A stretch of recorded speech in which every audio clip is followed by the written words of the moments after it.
When Odette opened her eyes, her fingers were gripping a pen. In front of her lay a divorce agreement. The paper felt slightly cold, a paperclip fastened to its top right corner.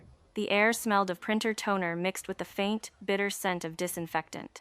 The courthouse. She froze for a moment. Then, memories flooded in like a bursting dam.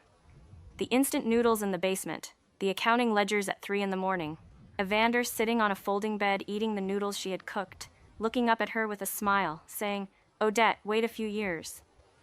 When the company takes off, I'll buy you the biggest house." Later, the house was bought, but she wasn't the one he moved in with. She had died from postpartum hemorrhage. He had been by Rowena's side instead, all because Rowena had told him, "Evander, I'm scared of the thunder." When the thunder rolled over the city, he was holding Rowena's hand, while Odette lay on the operating table, lacking even the strength to call his name. Hey guys, ever gave your all to someone just to be dumped when they finally made it? Today, we watch a woman ruthlessly cut her toxic past and reclaim her power in the most satisfying way. Let's dive in. Miss Winslow, please sign. The clerk sitting across from her pushed up his glasses, his voice entirely flat. She looked down at the divorce agreement, remembering her past life. On this exact day in her previous life, penniless, she had cried and begged Evander to change his mind, pleading with him not to abandon her and their unborn child. He had stood in the hallway with his back to her, simply saying, "Rowena needs me." In that past life, she had dragged things out in this room for 3 hours before finally being escorted out by security. This time, she raised her hand and pressed the tip of the pen to the paper. She wrote Odette Winslow, neatly, stroke by stroke, without a single tremble in her handwriting. The clerk visibly sighed in relief, pulled the document away, and stamped it. She stood up and turned around. Evander was standing at the door. He wore a dark gray overcoat and clutched his car keys in his hand. The moment he saw her, a flash of surprise crossed his face. His lips parted as if he wanted to say something, but he swallowed the words back down. He had probably expected her to make a scene. "Did you sign it?" he asked. "I signed it." She placed the pen on the desk. "Evander, you're free." He froze. It wasn't because of what she said, but because her tone was incredibly casual as mentioning the weather. She picked up her bag and walked past him, but he reached out and grabbed her arm. "Odette." She looked down at his hand. His fingers were long, the knuckles distinct, and he was still wearing their wedding band on his ring finger. In her past life, he had taken it off on their 3rd wedding anniversary. Rowena had replaced it with a new one, and he had posted a picture of it on social media with a caption, "Finally." She pulled her arm free and looked up at him. "Evander," she said, "go back and keep Rowena company." Didn't she just post on social media that she had a headache? His pupils contracted in shock. "How did you know?" She didn't answer. How could she possibly explain things from her past life to him? Pushing open the glass doors of the courthouse, the sunlight outside felt a bit blinding. She narrowed her eyes and took a deep breath. This breath marked a brand new lifetime. Her phone buzzed with a text from the bank. The divorce agreement had been very clear. Her 30% equity in the company had been cashed out, which, combined with the division of their marital assets, totaled $27 million, scheduled to arrive within 7 business days. As for the money, in her past life, she had asked for nothing. She had naively thought that walking away with absolutely nothing would make him feel guilty, hoping it would make him think of her on some lonely, sleepless night. How pathetically stupid she had been. In this life, she was going to fight for every last cent. A taxi pulled up to the curb, and Odette opened the door and climbed inside. "Where to, miss?" the driver asked, looking at her through the rearview mirror. She thought back to her past life. After walking out of the courthouse back then, she had returned to their empty marital home and cried all night while clutching Evander's pillow. Not this time. The Summit. She gave him the address. It was the most expensive hotel in the city, where the penthouse suite cost $8,800 a night. Tonight, she was going to soak in a bathtub scattered with rose petals, sip red wine, and make up for all the tears she had wasted in her previous life. Outside the car window, Evander had chased after her. He stood at the courthouse entrance, still clutching his car keys, looking like a statue lost in confusion. Her phone buzzed again with a message from him. "Odette, why have you changed so much?" She let out a soft laugh as she read the words, then promptly blocked his number. As the taxi turned the corner, the man disappeared from the rearview mirror. She laughed out loud. She had barely settled into her suite at the Summit when her phone blew up. It wasn't Evander, she had already blocked him. It was his mother. The caller ID reading mother-in-law stung her eyes. Odette stared at the screen for 3 seconds before she pressed answer. "Odette Winslow, are you crazy?" The shrill voice nearly pierced her eardrums. She held the phone a bit further away, put it on speaker, and set it down on the bathroom counter as she began removing her makeup in front of the mirror. You just divorce him just like that? Do you have any conscience at all? How has our family ever wronged you? On the other end of the line, her mother-in-law's voice fired off like a machine gun. Evander works so hard out there. It's bad enough you don't appreciate him, but now you're throwing a fit and divorcing him. Do you have any idea how pale his face was when he came home today? Odette wiped the lipstick from her lips, watching the corners of her mouth slowly curve up into a smile in the reflection. How had this mother-in-law treated her in her past life? When she was 7 months pregnant, the woman had come to stay with them. Complaining that Odette's cooking wasn't to her taste, she had dumped an entire table full of food straight into the trash. You can't even cook a decent meal. What use is it for Evander to be married to you? She had then called Rowena right in front of Odette's face. Rowena, sweetheart, when are you coming over for dinner? I'll make some soup for you. Odette had stood at the kitchen door with her heavy, pregnant belly, not saying a single word. Later, when she was hospitalized to prevent a miscarriage, her mother-in-law hadn't visited her even once. When the nurses asked where her family was, she hadn't been able to speak. Hello? Odette Winslow? Are you deaf? Her mother-in-law shrieked through the speaker. Are you done? Odette tossed her makeup wipe into the trash can, her voice very soft. If you're done, it's my turn to speak. Her mother-in-law was clearly stunned into silence. First, I was the one who asked for the divorce, and Evander is the one who signed the papers. If you want to throw a fit, go find him. Second, Odette turned on the faucet, rinsing her hands as she looked at herself in the mirror. Last time you said, Odette Winslow, why don't you look in the mirror? Are you even good enough for my son? Well, I did look in the mirror. I looked for an entire lifetime. The other end of the line went quiet for 2 seconds. When did I ever say that? You've said far too many things, Odette interrupted her, her tone still mild, as if they were just casually chatting about the nice weather. You said my family was poor, that I was marrying out of my league, and that I must have had some seriously good karma in my past life to be lucky enough to marry into your family. You also said, once Rowena marries in, and you will never have to see my unlucky face ever again. Odette Winslow, how dare you speak to your elders like that? Isn't this what you taught me? She laughed. You taught me to be honest. Evander's mother's voice trembled with fury. You just wait. I'm going to have Evander. Ma'am, she changed her form of address, enunciating the word with distinct clarity. Your son is probably with Rowena right now. If you want to yell at someone, you can call him. And while you're at it, pass along a message for me. She brought the phone close to her lips and articulated every word. I wish them a long, happy life together, and that their bloodline ends with them. A shriek pierced through the speaker before the call abruptly disconnected. She tossed the phone onto the bed and sank into the soft down comforter. The crystal chandelier on the ceiling refracted fragmented light, looking like shattered stars. Why hadn't it felt this satisfying in her past life? Back then, when her mother-in-law scolded her, she had kept her head down, endured it, and cried secretly in her room. The next morning, she would wake up with swollen eyes and still cook her millet porridge. Never again in this lifetime. Her phone buzzed twice. It was a text from an unknown number. Odette, my mother is getting old. Why do you have to stoop to her level? If I good problem, take it out on me. It was Evander's new number. The man moved pretty fast. She rolled over and typed a quick reply. Take it out on you? Do you even deserve it? Sent. Blocked. Outside the window, the city lights gradually flickered to life. Lying on the bed of her Dola 8,800 a night suite, she thought back to that freezing night in the basement during her past life. The heater had broken, and she had curled herself into a tiny ball, sacrificing their only blanket to cover Evander completely. When he woke up the next morning, perfectly snug in the blanket, her lips had been purple from the cold. He had held her and said, Odette, I promise I will treat you well for the rest of my life. A man's rest of my life had a shorter shelf life than fresh milk at the supermarket. She closed her eyes. In this life, no one was ever taking a single blanket from her again. Early the next morning, she went to the clerk's office to finalize the paperwork. Evander was already waiting there. He had changed into a black button-down shirt, and the faint dark shadows under his eyes suggested he hadn't slept well. Seeing her step out of the taxi, he took a step forward but forcefully stopped himself. Odette. She didn't look at him, walking straight into the lobby. He followed her, lowering his voice. What did you say to my mother yesterday? She was so mad she didn't sleep all night. I told the truth. She didn't even turn her head. The truth is never pleasant to hear. You, sir, should know that better than I do. He choked a bit at her formal use of sir. In the past, she had always called him Evander, her voice soft with a slight upward lilt at the end.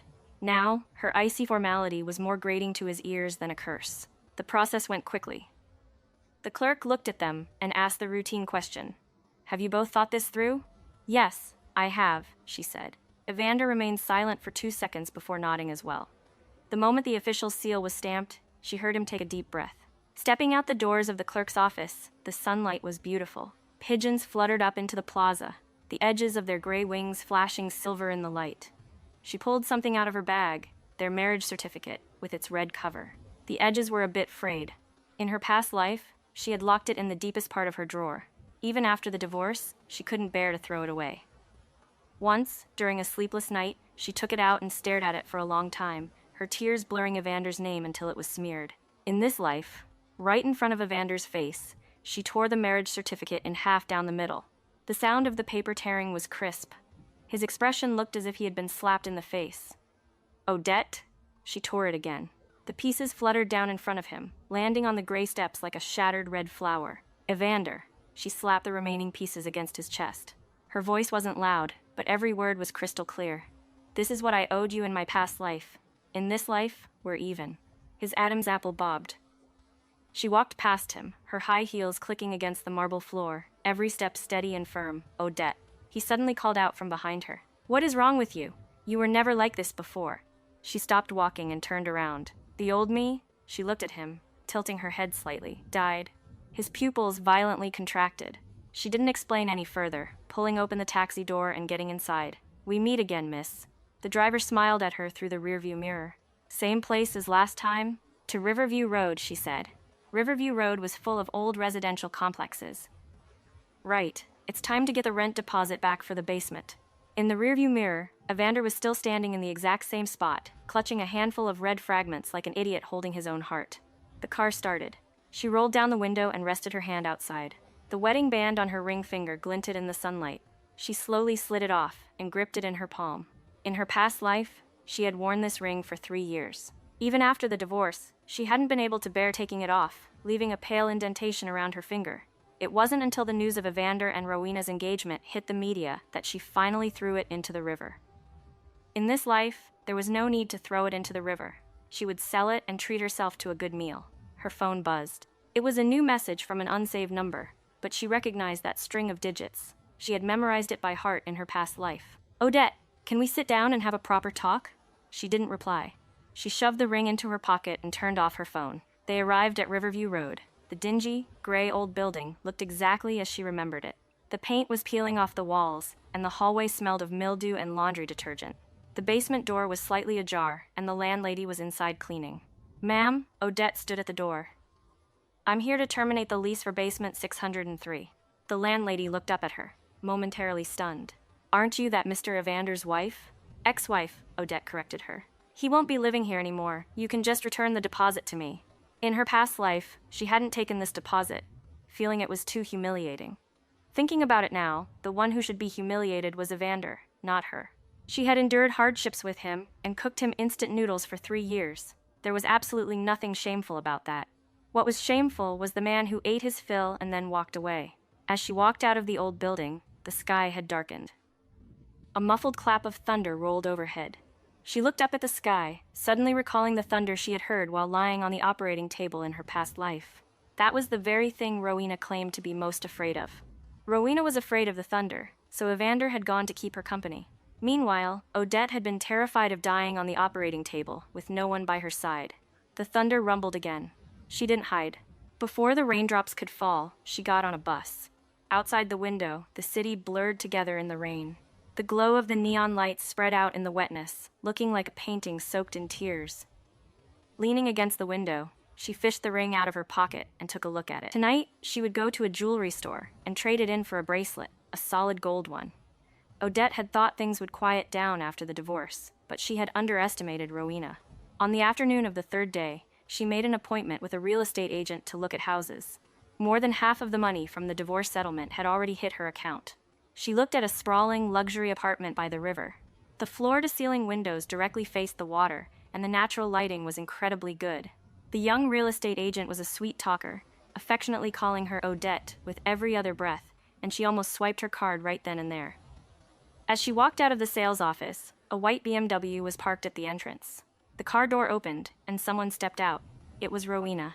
She wore a beige knit dress, her hair draping smoothly over her shoulders. With light makeup, she looked entirely gentle and soft, like a white lotus dampened by the morning dew. Odette, the overly familiar, syrupy address gave her goosebumps. In her past life, Rowena had addressed her the exact same way. And right after saying it, she would turn to Evander and say, "Odette doesn't seem to like me very much." "Rowena," Odette stopped in her tracks. "Can I help you?" Rowena's eyes grew slightly red, as if she were about to cry. "Odette, I'm so sorry. I really didn't mean for this to happen. I never thought things would turn out like this. If you mind what's going on between Evander and me, I can leave." "Then leave." Rowena froze, the tears hanging precariously on her eyelashes without falling. In her past life, Odette had seen this exact retreat to advance performance countless times. Every single time, Evander would frown and say, "Odette, Rowena has already apologized. Don't be so unreasonable." But she had never been the one in the wrong, nor had she ever been given the benefit of the doubt. "Odette, I know you hate me, but I can't control my feelings." Rowena bit her lower lip, her voice soft and trembling. "I just wanted to apologize to you. Evander and I are really just friends. If you don't like it, I won't see him anymore." "Wait a second." Odette pulled out her phone, swiped a couple of times, and turned the screen toward her. On the screen was a photo from a social media post Rowena had made the night before. Right in the middle of a 9-photo grid was a selfie of her. The hand in the background, with the wedding band on the ring, Odette could recognize it with her eyes closed. The caption read, "It's so nice to have someone pick you up on a rainy night." Rowena's face instantly went pale. Odette put her phone away and spoke unhurriedly. "Rowena, if you're going to apologize, then just apologize properly. Don't say you're sorry while simultaneously showing off your romance on social media. It's so embarrassing when you get caught. That was just a normal get-together with friends. At 11 o'clock at night? Just the two of you, and him feeding you strawberries?" Odette smiled. "You make very interesting friends. How come I don't have the kind of regular friend who feeds me strawberries?" Rowena's tears finally fell. "Odette, why do you have to treat me like this? I just wanted us to get along." "Because you're fake." Odette took a step forward, stopping only an arm's length away from her. "I've seen every single expression you fake. You fake being wronged. You fake being magnanimous. You fake being innocent. You play the victim better than anyone else, but you can't fool me." She looked right into Rowena's eyes, dropping her voice to a whisper. "Rowena, others might not see right through you, but I can. Do you know why?" she asked. Rowena's eyelashes trembled. "Because I spent an entire lifetime seeing through you." Rowena froze in place, her face flushing red and then draining of color. That pitiful, innocent mask was peeling off piece by piece, like flaking paint on a wall. Odette walked past her, her high heels clicking crisply against the pavement.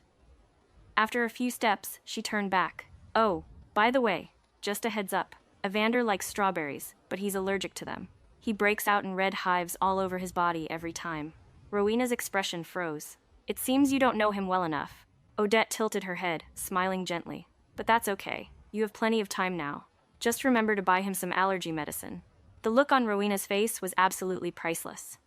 Odette turned and walked toward a taxi parked by the curb. As she pulled the door open and bent down to slide inside, she glanced in the rearview mirror and saw Rowena still standing there. The hem of her beige dress fluttered in the wind, and her hands were gripping her purse strap with a white-knuckled death grip. Her phone buzzed. It was a screenshot sent by her best friend. Rowena had just posted a new update on social media. "Being misunderstood by people who just don't get it, I'm so exhausted." The accompanying photo was a cup of coffee with a black and white filter. Odette laughed out loud. After a moment of thought, she posted an update of her own very first one since the divorce. Shredded a two-faced fake innocent today, feeling completely refreshed. The attached picture was a shot she had just taken while passing a flower shop. A bucket of white roses with a price tag of $5 a stem. Within 5 seconds, the post had over 50 likes. There was no like from Evander. He was probably busy taking allergy medication. Evander had started having nightmares. Odette heard this later from his assistant. After the divorce was finalized, she had opened a small design studio on Hudson Avenue. She took on a few projects, and her days became incredibly busy. She was determined to claw back every single minute and second of the years that had been wasted on her marriage in her past life. One afternoon, she was having lunch with a client at the financial center. Just as she finished signing a contract, her phone buzzed. It was a text from an unsaved number. "Odette, this is Jared, Evander's assistant." She initially wanted to just block the number, But the next message stopped her. Evander has been in a terrible state recently. He zones out during meetings, fell asleep in his office the day before yesterday, and woke up looking absolutely awful. He kept calling your name. I figured I should let you know. Before she could reply, another message popped up. He had another nightmare. He made us put away the folding bed in his office and insisted that administration find the keys to the old basement. But the company hasn't operated out of that basement in years. Odette set down her coffee cup and typed back. What did he dream about? He said, he dreamed the two of you were still living in the basement and the heater was broken. You wrapped the only blanket completely around him, and your own lips were purple from the cold. What else did he say? She asked. There was a long silence on the other end. She almost thought Jared wasn't going to reply. Then, a voice message came through. Jared's voice sounded hesitant. Evander said, he dreamed that you died. There was blood everywhere. He was standing in the hallway, but he couldn't push the door open. He wanted to call your name, but he screamed until his throat tore and still couldn't make a sound. The voice message was long, and the final part was a cautious, hesitant addition. Odette, I don't know what's wrong with him. He's never been like this before. She didn't reply again. She turned off her phone and tucked the contract into her bag. Outside the window, Hudson Avenue was bustling with traffic. The leaves of the plane trees rustled in the wind. Sitting by the window, she suddenly let out a laugh. Having nightmares, Evander? Do you even know what that feels like? In her past life, right before she died, her vision had been filled entirely with his face. She had called his name, over and over, until her throat was filled with the metallic taste of blood. His phone had been on another call. The buzzing of that busy signal was sharper than a surgical scalpel. He had been with Rowena. He had told her, don't be afraid, Rowena. The thunder will pass in a moment. That lightning had struck Odette, tearing through her entire lifetime. She had only let him have a few nightmares, and he already couldn't handle it. Then, what about her life? She stood up to pay the bill, folded the receipt, and slipped it into her pocket. Her high heels clicked against the marble floor, every step steady and firm. That night, after returning to her apartment, she turned on her computer and looked up the current status of Evander's company. The news headlines were quite glaring. CFO of Evander Tech resigns, core team in turmoil. In the comments section, people were gossiping. Mr. Evander has been in a terrible state lately. He's been late to meetings and signing the wrong name on documents. It hadn't been like this in her past life. In her past life, she hadn't signed the divorce papers, hadn't torn up their marriage certificate, and hadn't publicly ripped off Rowena's mask. In her past life, Evander had enjoyed smooth sailing. He had taken her shares, married his first love, achieved fame and success, and was riding high. All the hardships she had endured with him in the basement had become the halo above his head, and her name was nowhere to be found in that halo. In this life, she had merely pulled out the portion that belonged to her, and he had already started to plummet. It wasn't that the company couldn't survive without him. It was that he couldn't survive without her. He couldn't survive without the woman who had served as his stepping stone. Her phone lit up again. It was the final message from Jared. Evander bought the entire floor of that old building with the basement. He said he's keeping 603 just as it is, and no one is allowed to touch it. She stared at the screen for 3 seconds before typing out a reply and sending it. Tell him there's no need to keep it. The basement is too cold. The living can't survive there. After sending it, she deleted the entire chat history. The river view outside the window was swallowed by the night. The distant whistle of a ferry pierced through the mist over the water. Standing in front of the floor-to-ceiling windows, the glass reflected her face. She looked no different from 3 years ago, only her eyes had changed. In her past life, her eyes had held Evander. They had held the boy in the basement who hugged her and promised to buy her a big house. Now, those eyes held only herself. On the 47th day after the divorce, Rowena and Evander's wedding was held as scheduled. Odette received an invitation. It wasn't sent by Evander. It was from Rowena. Probably afraid Odette wouldn't find out, she had specifically chosen the most expensive gold-stamped invitation. The address was written crystal clear, the Hilton Hotel Banquet Hall, August 12th at 3 p.m. Odette, I hope to receive your blessing. She had even added a little white flower emoji at the end. Odette stared at it for a long time. Then, she dug a red pen out of her drawer and drew a circle over the white flower. Afterward, she called her assistant. Order a dress for me. Bright red, the more eye-catching, the better. On August 12th, she went, but not to crash the wedding. Only the Odette from her past life might have done something as stupid as crashing a wedding to steal back a man. She was just going there to watch a show. The banquet hall was decorated quite well, with lilies and roses tied into floral arches. The projector cycled through photos of the newlyweds. Rowena had chosen a mermaid-style wedding dress, the waist pulled in very tight. Standing in the reception area, she was smiling and greeting guests. When she saw Odette enter, her smile faltered for a second. The eyes of the entire room were suddenly pulled over, as if by a string. Odette had specifically chosen a floor-length red dress. The tailoring was clean, with no unnecessary decorations. But that true red color, amidst a room full of pale pinks and champagne hues, was like a cup of water splashed into boiling oil. Oh my God, isn't that Odette? Why did she come? And why is she wearing red? What kind of occasion does she think this is? Rowena's bridesmaid was the first to lose her composure. Taking a step forward, she spoke in an unfriendly tone. Miss, did you come to the wrong place? Odette smiled, pulled the invitation out of her handbag, and placed it on the reception table. I'm not in the wrong place. Rowena mailed the invitation herself. The bridesmaid looked down at the invitation, her facial expression becoming very colorful. Someone nearby muttered in a low voice. So, she was the one who invited her. Evander saw Odette. He was standing over by the floral arch in a crisp suit, a white rose pinned to his chest. But the expression on his face didn't look like a groom's at all. It looked as if something was blocking his throat. Odette slightly raised her champagne glass toward him. It wasn't a toast, it was a greeting, as casual as old acquaintances running into each other. He took a step toward her, but Rowena immediately linked arms with him, her smile perfectly gentle. Evander, Auntie is calling us over. Then, she turned to Odette, smiling even sweeter. Odette, thank you for coming. You're welcome, Odette smiled back. It would be a pity to miss such a big spectacle. Holding her champagne, Odette found a table in the furthest corner and sat down. The guests at the table quickly shifted their gazes away, pretending to read the menu. The ceremony began. The MC went on stage, and the lights dimmed. A spotlight hit the floral arch as the music started playing. It was that standard wedding march, a cookie-cutter tune. Odette leaned back in her chair, her fingers gently gripping the stem of her goblet, slowly waiting for the good show to begin. It was time for the ring exchange. All the lights in the venue focused on the stage. Evander picked up the ring and lifted Rowena's hand. The officiant stood beside them, reading the vows with deep emotion, building the atmosphere up like the climax of a soap opera. Odette put down her wine glass and stood up. The sound of her chair pushing back was particularly abrupt in the silence. A few guests turned to look at her, and Evander's gaze also swept over. His fingers stopped at Rowena's ring finger, motionless. Wait a moment, Odette spoke up. The smile on Rowena's face instantly froze. Odette, she quickly adjusted her expression, her voice so soft it could wring out water. If you are here to give us your blessing, I am very happy. If not, I am not here to give you my blessing, Odette interrupted her. She took a small USB drive out of her handbag and held it up so the surrounding guests could see it. I'm here to show everyone something. What are you going to do? Evander frowned, a hint of panic in his tone.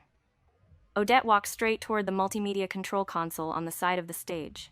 The guy in charge of the projector froze in place and was gently pushed aside by Odette. She plugged the USB drive in, and the computer screen lit up. Odette! Rowena's voice finally cracked. Don't do anything crazy. Rowena panicked. Crazy? Odette asked, opening the folder on the computer while glancing back at them. Don't worry, I'm not doing anything crazy. I'm just showing everyone something. She clicked on the video file. On the projector's massive screen, the image lit up. It was surveillance footage of their marital home's living room. The timestamp indicated it was from 2 months ago, exactly a week before the divorce agreement was signed. In the footage, Odette was half lying on the sofa, her face pale, her lips a shade of purple. She clutched her stomach, her forehead glistening with cold sweat. It was a severe reaction during her early pregnancy, leaving her extremely dehydrated. The doctor had told her she needed absolute bed rest and could not afford any emotional distress. Then, the phone rang. The Odette on the sofa answered it, her voice so weak it was barely audible. Evander, can you come home? I've thrown up several times. I really can't move. In the video, Evander on the other end of the line was silent for 2 seconds. Odette, Rowena is waiting for me at the company entrance. Her car broke down. But order some delivery for yourself. Drink some hot water. Then the call disconnected. On the sofa, the Odette in the video stared blankly at the phone screen. She struggled to stand up by herself, but fell right back into the cushions. Her messy hair clung to her sweat-dampened cheeks as she pressed one hand desperately against her lower abdomen, her entire body shaking uncontrollably. The banquet hall was as quiet as a graveyard. Odette's voice rang out from beside the control console, sounding far too calm for someone exposing a man's true colors. This video was taken by a camera I installed at home. I originally just wanted to see what he would do. She looked toward Rowena, whose face had already lost every drop of color. Rowena, your car wasn't actually broken that day, was it? You specifically waited to block him at the entrance when he got off work, just so he would take you home. Odette then shifted her gaze to Evander. Evander, do you know what happened later that day? He stood on the stage, still holding the ring he hadn't had the chance to slip onto his bride's finger. His lips trembled, but no sound came out. I called 911 myself, Odette said. I threw up the entire way in the ambulance. I was so severely dehydrated that they had to hook me up to 3 IV bags of saline. The doctor said if I had been even a little bit later, the baby wouldn't have survived. Someone in the audience gasped sharply. Odette pulled out the USB drive and walked out from behind the control console.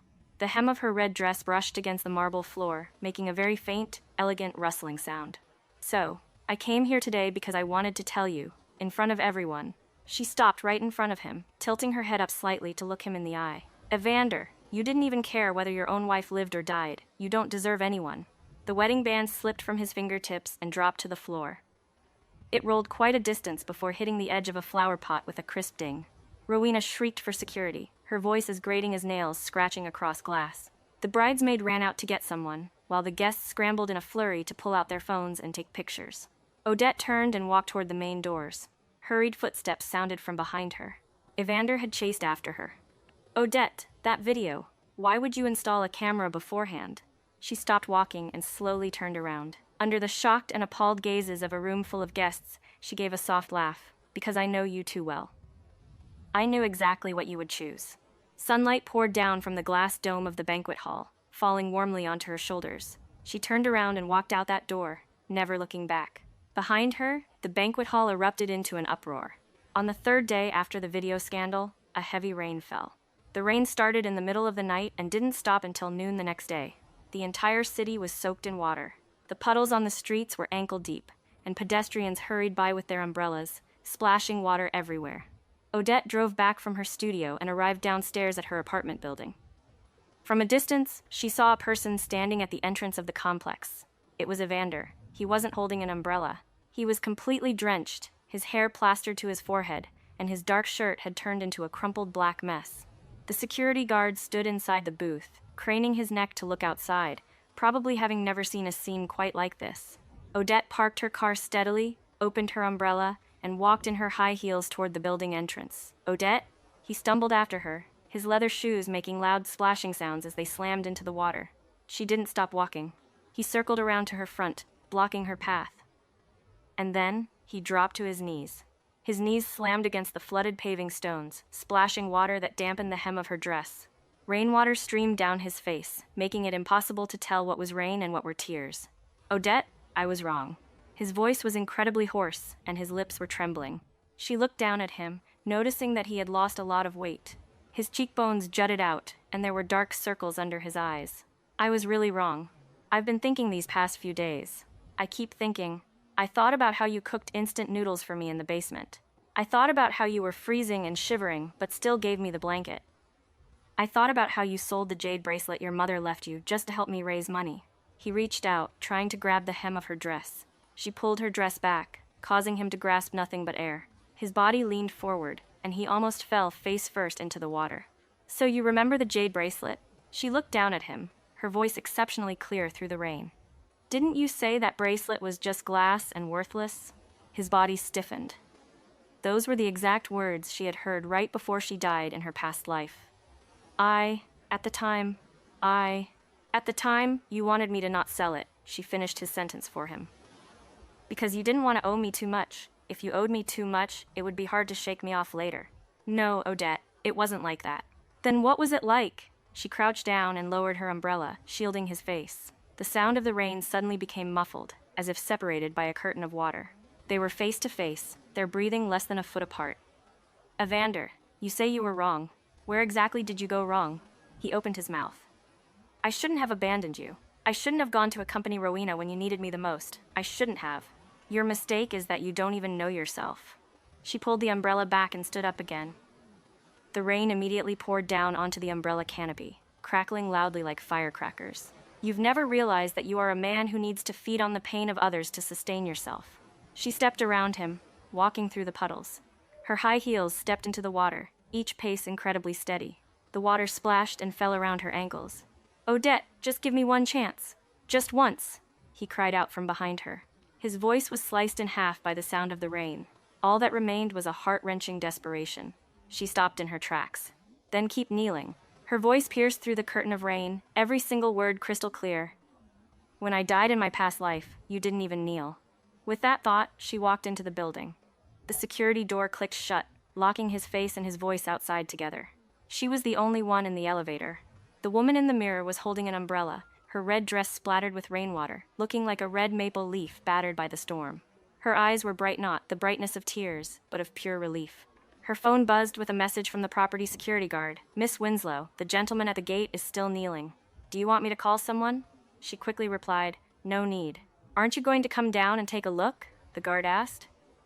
She looked up just as the elevator's floor display blinked to her floor. He could kneel for however long he wanted. As the elevator doors slowly opened, she knew she would never look back again. Another month passed, and the weather turned cooler. Sycamore leaves fell all over the streets. Her studio took on a major project, keeping her so busy that her feet barely touched the ground. Occasionally, she posted photos of her working overtime on social media, and sometimes she showed off a newly bought handbag. Her days were quiet and fulfilling. Any news about Evander? She only heard through the grapevine. Rumor had it that his and Rowena's wedding was completely ruined. A guest had posted the Hilton wedding video online, and the views had surpassed 3 million, with the comment section turning into a sea of curses. It was said that Rowena, feeling thoroughly humiliated, had gotten into a massive fight with him, smashed everything in the house, and finally slammed the door and left. Rumor also had it that Evander's mother was so angry she ended up hospitalized, cursing Odette for ruining their family to anyone who would listen. Odette felt absolutely nothing upon hearing all this. The Odette from her past life might have felt a pang of heartache, but the Odette in this lifetime never would. That Saturday, the sunlight was beautiful. She woke up early, carefully did her makeup, and changed into a newly bought dress, a lotus pink, waist-cinching piece with the hem resting just above her knees, revealing her slender calves. She wasn't going to meet a client. She was going to try on wedding dresses. Her best friend, Claire, had introduced her to a boyfriend named Hayes. He was an architectural designer, a very gentle man with slight laugh lines around his eyes when he smiled. They had been dating for just over a month when he said, "Odette, I want to marry you." When he said those words, he was peeling shrimp for her, his fingers sticky with minced garlic, his expression incredibly serious. She said yes. It wasn't an impulse. It was because, for the first time in this life, she truly felt what it was like to be treated well by someone. The bridal boutique was located in an old mansion on Hudson Avenue. The mannequin in the window display wore a trailing white gown, with lace extending all the way from the shoulders to the wrists. Claire was even more excited than she was, picking out 5 or 6 gowns and shoving them into the fitting room one by one. "This one is gorgeous. It really shows off your waist. That one is pretty too, the back is hollowed out. Oh my God, Odette, you look absolutely stunning in a mermaid style." Odette didn't know whether to laugh or cry at her friend's fussing. She stood in front of the mirror and did a little twirl. The woman in the mirror was wearing a white gown, the waistline tailored perfectly, the skirt blooming slightly, like a delicate magnolia flower. "Does it look good?" she asked. "It looks drop-dead gorgeous." Claire held up her phone, snapping picture after picture. That guy Hayes really hit the jackpot. Before Claire even finished her sentence, she suddenly stopped, slowly lowering her phone. Odette followed her gaze and glanced out the window. On the steps of the coffee shop across from the bridal boutique stood a man. It was Evander. He had lost so much weight he was almost unrecognizable, his suit hanging emptily on his frame. His face was covered in stubble, and his eyes were locked dead onto her through the window display onto her, wearing a wedding dress. "Odette, when did he get here?" Claire tugged on her arm. "Should we go to a different store?" "There's no need." Odette retracted her gaze and adjusted the edges of her veil in the mirror. Her movements were slow and deliberate. "Let him look."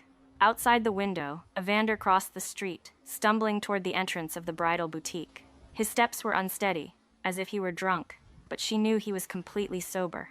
Those bloodshot eyes were filled with a very sober despair. He pushed open the glass doors of the bridal boutique, the wind chimes jingling loudly. "Odette?" The store clerk was startled by him and quickly stepped in front of him. "Sir, do you have an appointment?" "Get out of the way." He rushed to stand in front of Odette. Claire immediately stepped in to block him, but Odette gently pressed down on her arm. "Claire, it's okay," she said. Then, she turned around to look at the man in front of her. He was more than half a head taller than her. Yet, wearing her high heels, standing in this warm bridal boutique wrapped in brand new white tulle. For the first time, she felt like she was the one looking down at him. Odette, you can't marry him. Evander's lips were trembling, and his voice trembled even more. If you marry him, what am I supposed to do?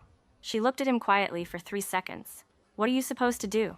She repeated, making sure she hadn't misheard him. Evander, before you ask that question, have you ever asked yourself something? She took off the veil, draped it over her arm, and walked past him toward the front desk. Back when I was lying on the operating table, did you ever ask? She turned back to look at him. What I was supposed to do? His face instantly drained of color. Odette pulled a credit card from her purse and handed it to the clerk, her voice perfectly steady. I'll take this gown. Put the deposit on the card. Then she turned to Claire. Let's go. All done trying them on. Claire glared fiercely at Evander, linking arms with Odette as they walked out. When they reached the door, he cried out from behind her, his voice as hoarse as if it had been ground down by sandpaper countless times. Odette, don't go. I'm begging you. The door closed. The wind chimes jingled for a moment, then fell into absolute silence. Through the glass, she saw him kneeling on the floor of the bridal boutique, clutching his head with both hands, his shoulders shaking violently. The sunlight shone on the mannequin in the window display, the white wedding gown radiating a soft glow in the light, like a dream from which one would never wake. She turned and walked away. 3 months later, at the International Departure Hall of the airport. Outside the floor-to-ceiling windows lay the grayish-white runway, where a Boeing 787 was slowly taxiing toward the end of the strip. She slipped her boarding pass into her passport and pushed her suitcase toward the security checkpoint. Claire hugged her and cried for a long time, wiping tears all over Odette's shoulder. Remember to text me when you get to Paris. I know, Odette said. Has Hayes finished handing over his company's affairs? It's all arranged. He's flying over to meet me next month. That's good. Claire sniffled and gave her another tight hug. Odette, you have to be happy. Aren't I flying right toward happiness as we speak? Odette replied.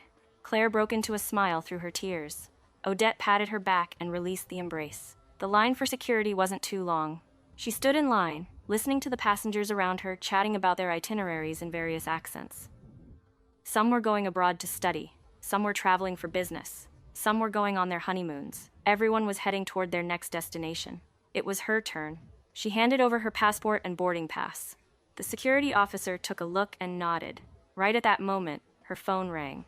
An unsaved number flashed on the screen, but she recognized that string of digits. Even after being reborn into a new lifetime, some things were carved into her bones, impossible to forget. It was Evander.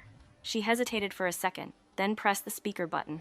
Odette, his voice came through, mixed with the sound of his ragged breathing and the background noise of airport announcements. He was at the airport. He was looking for her. Odette, where are you? Are you going to Paris? Listen to me, don't go. Let's sit down and have a proper talk. She stood at the entrance of the security checkpoint, listening through the phone to the sound of his footsteps rushing through the crowd, the thuds of him bumping into people, and someone cursing him out for being crazy. He was probably running, probably searching the terminal section by section like a madman. Odette, I know you're at the airport. Come out.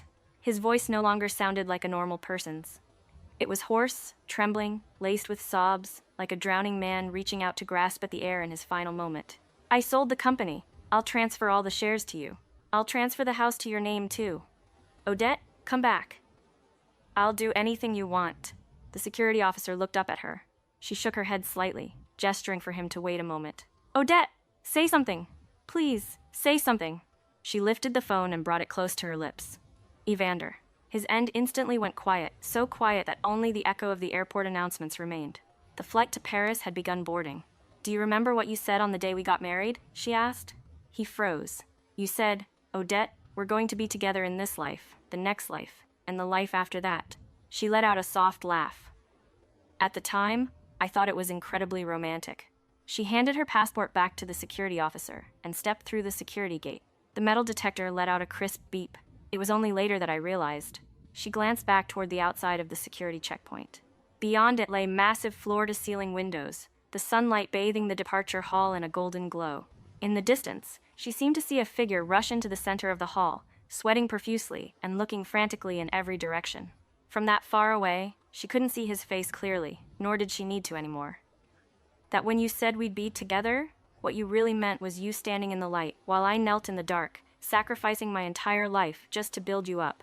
The figure on the other end of the phone stopped. He seemed to have seen something, perhaps her back, or perhaps the row of flashing red flight information displays above the security checkpoint. Odette, don't go, wait for me. Odette. His heart-wrenching voice tore through the phone, through the air of the terminal, through the blood of her past life and the rain of this life, finally reaching her ears. She hung up the phone and blocked the number. Pushing her suitcase, she walked toward the boarding gate. Her high heels tapped out a crisp rhythm on the polished floor, like the final note at the end of a song. The staff at the boarding gate smiled as they scanned her boarding pass. Miss Winslow, have a pleasant journey. Thank you. She walked through the entrance and never looked back. Far, far away behind her, it sounded as if someone was screaming her name. But that voice was already as faint as a feather, drifting down into the irretrievable time she had left behind. As the plane broke through the clouds, she leaned against the cabin window, watching the city below grow smaller and smaller. The gray clusters of buildings, the winding river, the damp basement, and the freezing marital home from her memory saw were swallowed up by the clouds little by little. Outside the window was an endless expanse of blue sky. She closed her eyes. In this lifetime, her name would never again appear on anyone's list of sacrifices. Never seeing him again for the rest of their lives was the best retribution. So satisfying, right? The real tragedy isn't trusting the wrong person. It's forgetting your own worth. The best revenge is walking away, leveling up, and living your best life. Never be someone's stepping stone.